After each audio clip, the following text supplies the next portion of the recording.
శ్రీమతే రామానుజన్మ అందరికీ దాసోహమండి. ఈరోజు ధనుర్మాసంలో 14వ రోజు. స్నానం చేయడానికి అందరినీ తాను నిద్రలేపుతాను అని చెప్పిన గోపిక తానే నిద్రపోతోంది. ఆమెను మేల్కొల్పుతున్నారు ఈరోజు పాసురంలో.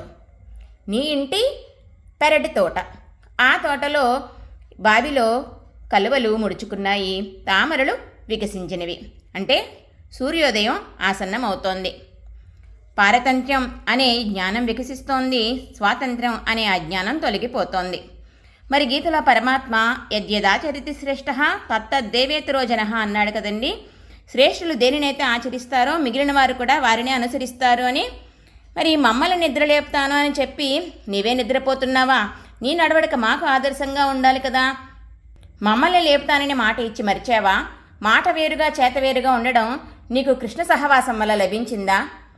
ఆ పుండరీకాక్షుడి నామాన్ని గానం చేయడానికి లేచి మాతో కలిసి రావాల్సింది అంటూ పిలుస్తున్నారు ఈరోజు పాసురంలో గోపికని. మరి మన పాలకొల్లాష్టమి లక్ష్మీనారాయణ స్వామి వారి సన్నిధిలోని ఆండాళ్ళమ్మ జడ ఈరోజు ఇలా అందంగా అలంకరించబడి ఉందండి. శ్రీమతే రామానుజాయ నమః.